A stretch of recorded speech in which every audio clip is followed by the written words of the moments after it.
నమస్కారం city news కి స్వాగతం. ముందుగా ముఖ్యాంశాలు.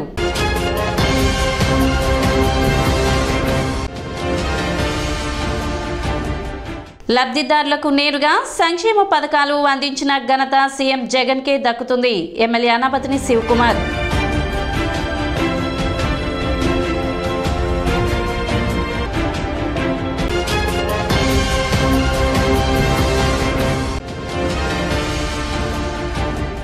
ఈ నెల 29వ తేదీ వడ్లమూడి గ్రామంలో జరిగే రా కదలిరా కార్యక్రమాన్ని జయప్రదం చేయాలని పిలుపునిచ్చిన మాజీ మంత్రి ఆలపాటి రాజేంద్ర ప్రసాద్.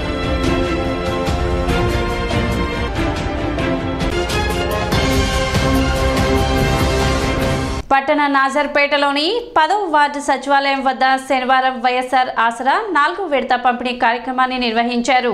4 నుండి 11 వార్డుల వరకు నిర్వహించిన ఈ కార్యక్రమంలో ఎమ్మెల్యే అనాపతిని శివకుమార్ పాల్గొన్నారు.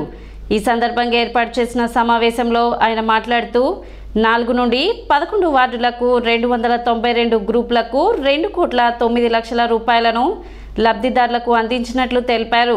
గత ప్రభుత్వాలు డ్వాక్రా సంఘాల రుణమాఫీ చేస్తామని ప్రకటించి అమలు చేయలేదని విమర్శించారు. ఎన్నికల ముందు ఇచ్చిన ప్రతి హామీని వైఎస్ఆర్సీపీ ప్రభుత్వం అమలు చేసిందని, ప్రభుత్వం మంచి చేసిందని మహిళలు భావిస్తే తమ పార్టీకి వచ్చే ఎన్నికల్లో ఓట్లు వేయాలని కోరారు. అనంతరం డ్వాక్రా సంఘ సభ్యులకు నమూనా నగదు చెక్కును అందజేశారు. సమావేశంలో మున్సిపల్ చైర్పర్సన్ తాడిబోయిన రాధిక, పలువురు కౌన్సిలర్లు, వైసీపీ నాయకులు, పురపాలక సంఘ సిబ్బంది పాల్గొన్నారు. నేను ఇచ్చిన పట్టాన్ని చేతిలో పట్టుకొని ఏ అక్కకి ఇచ్చానో లైన్కు నుంచోబెడతా. అదే కనుక ఇంతకుముందు ఎవడైనా పనిచేసిన ఎమ్మెల్యే ఇదే వార్డు వాళ్ళ టైంలో ఎంతమందికి నివాస స్థలం ఇచ్చారో లైన్కి అటువైపు రెండో వైపు నుంచోబెట్టమను. మీకు తెలిసిపోయింది నేను అబద్ధం చెబుతున్నాను, నిజం చెబుతున్నాను. దీనికి వేరే అవసరంలా. ఎవరైనా కానీ ఇంతకుముందు శాసనసభ్యులుగా పనిచేసిన వాళ్ళు ఇదిగోనా ఈ వార్డులో మేము కూడా ఇంతమందికి ఇచ్చాం, 20 మందికి ఇచ్చాం, 30 మందికి ఇచ్చాం, 40 మందికి ఇచ్చాం అని రమ్మనండి. నేను 405 మందికి ఇచ్చా. ఇది నిజం. ఆ 405 మంది ఎవరో కూడా సచివాలయంలో లిస్ట్ ఇచ్చా, బోర్డులో లిస్ట్ వేసా. ఆ 405 మంది ఎవరో కూడా నేను వరుసగా పట్టా పట్టుకొని రోడ్డు మీద నుంచోబెడతాను. ఎందుకో తెలుసా? ఇచ్చింది నిజం కాబట్టి. నేను 100 ఇచ్చి 405 ఇచ్చానని చెప్పుకోవట్లా. నేను ఏం చేశాను అదే చెబుతున్నా. ఉదాహరణకి డ్వాక్రా సంఘాలు మీదే ఉండాలి.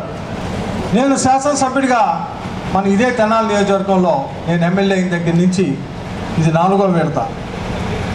మన తెనాల్లో ఉన్న సంఘాలు మొదటి విడత 1475 గ్రూపులు, అంటే దాంట్లో సభ్యులు 14,813 మంది ఉంటే మొదటి సంవత్సరం 11,80,00,000 రూపాయలు రుణమాఫీ కింద వేసాం.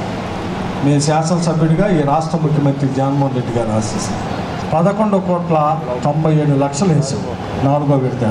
ఈ తెనాలి పట్టణం 40 వార్డులో 14,656 మంది అక్కా చెల్లెలు డ్వాక్రా సంఘాల్లో ఉన్న ఈ తెనాలి పట్టణంలోని 40 వార్డులో ఉన్న అక్కా చెల్లెలకి 47,87,00,000 రూపాయలు ఒక్క ఆసరా రుణమాఫీ కింద వేసిన ప్రభుత్వం, వేసిన ఎమ్మెల్యే మీ ముందున్నాడు. మీరు గెలిపించిన ఎమ్మెల్యే, మీరు గెలిపించిన ప్రభుత్వం, ఈ రాష్ట్ర ముఖ్యమంత్రి జగన్మోహన్ రెడ్డి గారి ఆశీస్సులతో 47,87,00,000 రూపాయలని ఒక్క ఆసరాలో తెనాలి పట్టణంలో ఉన్న 40 వార్డులో ఉన్న మన అన్నగారు ఇచ్చిన మాట నిలబెట్టుకున్నారు. ఈ రోజున వైఎస్ఆర్ అన్న ఆసరా ఇచ్చి, అలాంటి సీఎం జగన్మోహన్ రెడ్డి గారు మళ్ళీ మనందరి ఆశీస్సులతో మళ్ళీ మన సీఎంగా గెలిచి మనందరి ముందుకు రావాలని మనస్ఫూర్తిగా కోరుకుంటున్నాను. అలానే ఈ 8 వార్డులకు సంబంధించి డ్వాక్రా అక్కా చెల్లెలు ఎవరైతే ఉన్నారో 292 మంది గ్రూపులకి ఈ రోజున ఇక్కడ 2,875 మంది నేరుగా మీ అకౌంట్లోని 2,09,00,000 రూపాయలని ఈ రోజున మన వైఎస్ఆర్ ఆసరా పథకం కింద మీ అకౌంట్లోని అమౌంట్. 29వ తేదీ వడ్లమూడి గ్రామంలో టీడీపీ అధినేత నారా చంద్రబాబు నాయుడు చేపట్టిన రా కదలిరా కార్యక్రమాన్ని జయప్రదం చేయాలని మాజీ మంత్రి ఆలపాటి రాజేంద్ర ప్రసాద్ పిలుపునిచ్చారు. శనివారం పట్టణ టీడీపీ కార్యాలయంలో నాయకులతో మాజీ మంత్రి ఆలపాటి రాజేంద్ర ప్రసాద్ సమావేశం నిర్వహించారు. తెనాలి నియోజకవర్గం నుండి రాకదిలిరా సభకు 25,000 మందిని తరలించే విధంగా ఏర్పాటు చేస్తున్నట్లు ఆలపాటి రాజేంద్ర ప్రసాద్ తెలిపారు. 29వ తేదీన జరిగే సభ ఒక నియంత నుండి రాష్ట్రాన్ని కాపాడుకునే సభ అని, దాన్ని జయప్రదం చేయవలసిన బాధ్యత ప్రతి ఒక్క కార్యకర్తపై ఉందని ఆలపాటి రాజేంద్ర ప్రసాద్ పిలుపునిచ్చారు. సమావేశంలో టీడీపీ నాయకులు, కార్యకర్తలు పాల్గొన్నారు. 29వ తారీఖు జరగబోయే రా కదిలిరా సభకి దాదాపు 25,000 మంది తెనాలి నియోజకవర్గం నుంచి సభకి హాజరవ్వాలని చెప్పి అనుకుంటా ఉన్నాం. పట్నం నుంచి 15,000 మంది వివిధ వాహనాల్లో కానీ, మోటార్ సైకిల్స్ మీద కానీ, స్వచ్ఛందంగా కానీ ఈ కార్యక్రమానికి తరలి వెళ్తూ ఉన్నారు. మండలాల నుంచి 10,000 మంది ప్రజలు ఈ యొక్క మీటింగ్ హాజరవుతారని చెప్పి, ఈ యొక్క మహాసభ ఉద్దేశం ఈ రాష్ట్రంలో జరుగుతున్నటువంటి అరాచకాన్ని, అసత్య ప్రచారాలని, ప్రజల్ని ఏ రకంగా మోసం చేస్తుందనేది ఈ వైసీపీ ప్రభుత్వం ఆ మోసాలని ప్రజల సాక్షిగా వెల్లడించి ఈ బ్లూ మీడియా అసత్య ప్రచారాలని ఎండగట్టడానికి, భవిష్యత్తులో మా ప్రభుత్వం వచ్చిన తర్వాత ఏం చేస్తున్నాం, ఏం చేయబోతున్నాం, ఏ రకమైనటువంటి షూరిటీ గ్యారంటీల్ని ప్రజలకి ఇవ్వాలి తెలియజెప్పడానికి జరగబోయే మహాసభకి చంద్రబాబు నాయుడు గారు రాబోతూ ఉన్నారు.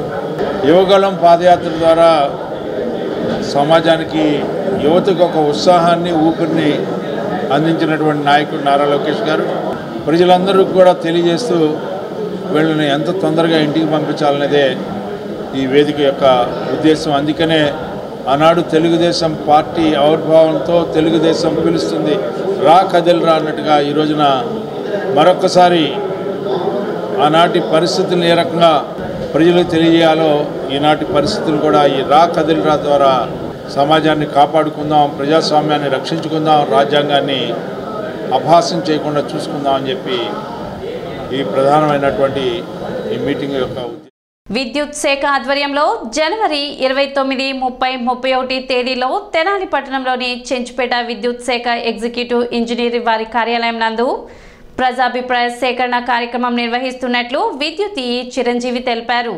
ఆంధ్రప్రదేశ్ విద్యుత్ నియంత్రణ మండలి 2024-25 ఆర్థిక సంవత్సరానికి సంబంధించి విద్యుత్ పంపిణీ సంస్థలు ప్రతిపాదించిన వార్షిక ఆదాయ అవసరాలు, రిటైల్ ధరలపై మరియు 2024-25 నుండి 2028-2029 వరకు పంపిణీ, సరఫరా మరియు ఎస్ఎల్డిసి వ్యాపారానికి గాను సమగ్ర ఆదాయ అవసరాలు మరియు వీలింగ్ ధరలపై వీడియో కాన్ఫరెన్స్ ద్వారా విశాఖపట్నం నుండి బహిరంగ ప్రజాభిప్రాయ సేకరణ నిర్వహించబడుతుందని, ఈ కార్యక్రమానికి సంబంధించి విద్యుత్ సర్కిల్, డివిజన్ కార్యాలయాల్లో ఏర్పాట్లు చేయడం జరిగిందని, ఈ ప్రజాభిప్రాయ సేకరణలో విద్యుత్ వినియోగదారులు అందరూ పాల్గొనాలని చిరంజీవి తెలిపారు. ఈ కార్యక్రమంలో పాల్గొనదలిచిన వారు ముందుగా వారి పేర్లను ఆన్లైన్ విధానంలో ఏపీఈఆర్సీ వెబ్సైట్ నందు నమోదు చేసుకొని అందుబాటులో ఉన్న కార్యాలయంలో విద్యుత్ వినియోగదారులు వారి అభిప్రాయాలను ఆంధ్రప్రదేశ్ విద్యుత్ నియంత్రణ మండలి వారికి తెలియచేయాలని కోరారు. ఈ కార్యక్రమాన్ని ఉదయం 10:30 నుండి మధ్యాహ్నం 1 గంట వరకు మరియు మధ్యాహ్నం 2 గంటల నుండి సాయంత్రం 4:30 వరకు నిర్వహిస్తున్నట్లు తెలిపారు. ఈ సంవత్సరం కూడా 29, 30, 31 తేదీల్లో బహిరంగ విచారణ వీడియో కాన్ఫరెన్స్ ద్వారా విశాఖపట్నం నుంచి కండక్ట్ చేస్తారు. అది మార్నింగ్ 10:30 నుంచి 1 గంట వరకు, మళ్ళా 2 o'clock నుంచి సాయంత్రం 4:30 వరకు ఉంటుంది. దానిలో పార్టిసిపేట్ చేయాల్సిన అనుకున్న వాళ్ళు ఇప్పటికే వాళ్ళ యొక్క పేరుల్ని నమోదు చేసుకుని ఉన్నారు. నమోదు చేసుకున్న వాళ్ళకి ఏంటంటే టైం కేటాయిస్తారు. ఏ తారీఖున వీళ్ళు ఎప్పుడు వీళ్ళకి అవకాశం ఇస్తారు, ఆ ఇచ్చిన అవకాశం అప్పుడు వీళ్ళు తమ యొక్క అభిప్రాయాలను కానీ సూచనలు కానీ తెలియజేయాలి.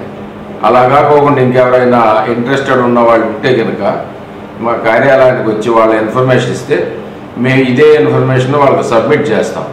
టైం చూసుకున్న వాళ్ళు అవకాశాన్ని బట్టి ఇలా కొత్తగా పార్టిసిపేట్ చేసే వాళ్ళకు కూడా అవకాశం కల్పిస్తారు, మాట్లాడే అవకాశం, వాళ్ళ సూచనలు ఇచ్చే అవకాశము కల్పిస్తారు. కాబట్టి ఇక్కడ మాకు చెంచుపేట తెనాలి మన చెంచుపేట విద్యుత్ కార్యాలయం ఉంది కాబట్టి అక్కడికి వచ్చి వాళ్ళ యొక్క ఇన్ఫర్మేషన్ ఇస్తే కనుక మేము ఇది ఏపీఆర్సీ వారికి సబ్మిట్ చేస్తాము. దాని అనుగుణంగా వాళ్ళు తదుపరి చర్యలు. ఇప్పుడు ఒక చిన్న విరామం.